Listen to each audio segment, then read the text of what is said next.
Okay, this is chapter 49. It's called Books. We need books. We're starting a cyber university. So, how do you run a cyber university without books?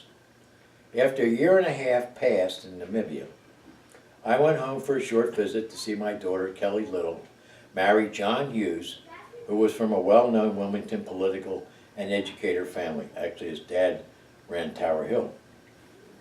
I met Dr. Johnson from Goldie Beacom College, where I was once an adjunct professor of English for foreigners in the school.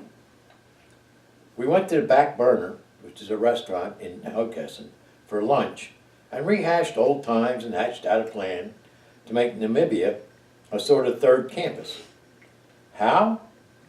By getting the business fraternity at Goldie Beacom to adopt our school and send their used college textbooks for the first 2 years of the business curriculum to us by snail mail over the ocean.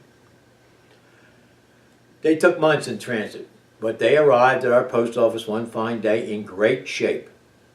Now I had to teach every college subject required in freshman and sophomore year until I could teach someone else to take over a class. Meaning, I personally taught 9 straight hours on Saturday and 5 straight hours on Sunday at the movie house. Andrew was a fast study, quick and bright as all get out. He took over the psychology and Western civilization courses after the first semester. He could teach better than me, and he knew all the languages. Yanita focused on the computer and typing skills. We had a team. Hoorah! Things were going very smoothly, and the town was slowly awakening to the idea that computers were here to stay and cannot be ignored much longer as a reality in Namibia. Judo was flourishing.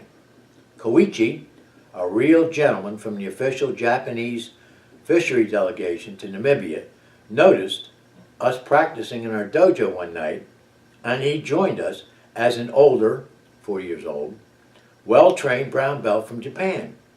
That fact alone inspired Swakamwonders to take me seriously. Someone, I do not remember who, convinced me to challenge the real Father Judo, the coach of the Zambian team, to a dual meet, and that was a real bush experience. Can you imagine in your wildest thoughts traveling from Philadelphia to San Francisco in a caravan of crowded cars through a primitive wild game park for just one judo match? Well, that's exactly what we did. It was hairy, but we got there in one piece in the middle of the night at the Capuchin Monastery in Zambia. I yelled, "Father Jude," as I walked into Mass the first morning at 6:30 a.m. promptly. I was amazed the priest and brothers all knew that their own Father Luke, which was the real name of the guy who gave me the last rites when I awoke from my malaria coma, was at that monastery. After Mass, the day began with introductions all around, then off in a caravan to the dojo in Zambia.